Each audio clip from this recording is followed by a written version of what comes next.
Orang yang memperbanyak sholawat, hajat-hajatnya dikabulkan. Kalau kesusahan, diberikan jalan keluar sama Allah. Berkatnya sholawat. Berkatnya sholawat itu macam-macam. Yuqdhal hawaij, dia punya hajat yang banyak. Kalau dia perbanyak sholawat kepada Rasulullah, hajat-hajatnya dikabulkan oleh Allah Subhanahu wa ta'ala.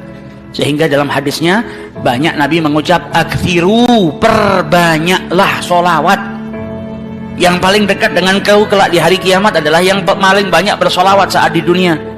Para ulama menjelaskan al-iktsar, memperbanyak solawat itu paling sedikit dari kategori perbanyaklah solawat.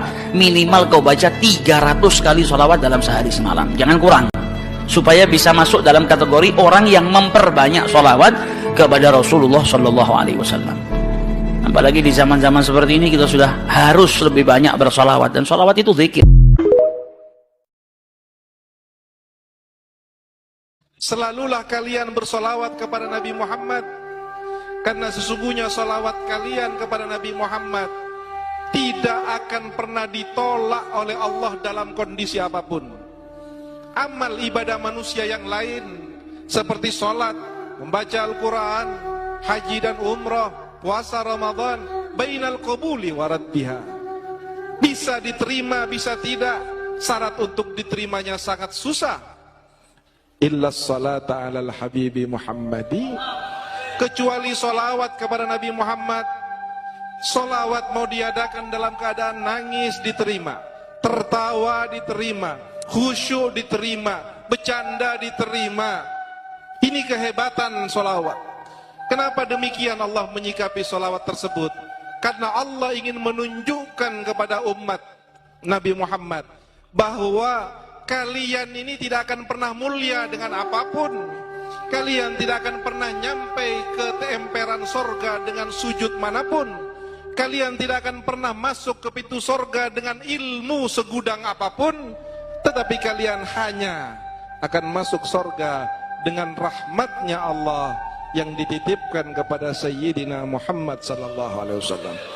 Di dalam hadis sahih, Rasulullah sallallahu alaihi wasallam bersabda, barang siapa yang bersolawat kepadaku 1 kali, maka Allah akan memberikan rahmat kepadanya 10 kali. Subhanallah. Sallallahu alaihi, mau khusyuk mau tidak, rahmat Allah pasti 10 turun per sallallahu alaihi.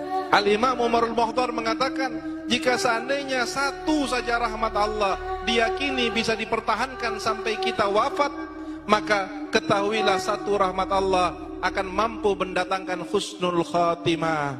1 rahmatnya Allah akan mampu menggenggam kunci di tangan kita untuk masuk ke dalam surganya Allah subhanahu. Wallahi jamaah sekalian, salawat kepada Nabi Muhammad bukan budaya, bukan kebiasaan, tapi amalan yang sangat manfaat buat keselamatan kita, kebahagiaan kita di dunia maupun di akhirat. Bahkan keselamatan buat anak kita, salawat kepada Nabi Muhammad SAW. Terakhir, sekali lagi, ketika anda bersalawat, tolong dihadirkan dalam fikiran, siapa Nabi Muhammad itu? Nabi Muhammad penolong kita di hari kiamat. Nabi Muhammad yang membawa syafaat untuk kita. Nabi Muhammad yang menunggu kita di surga. Nabi Muhammad yang membela kita di saat kita berdiri di hadapan Allah. Nabi Muhammad yang akan membantu mendoakan kita saat jalan di atas sirat.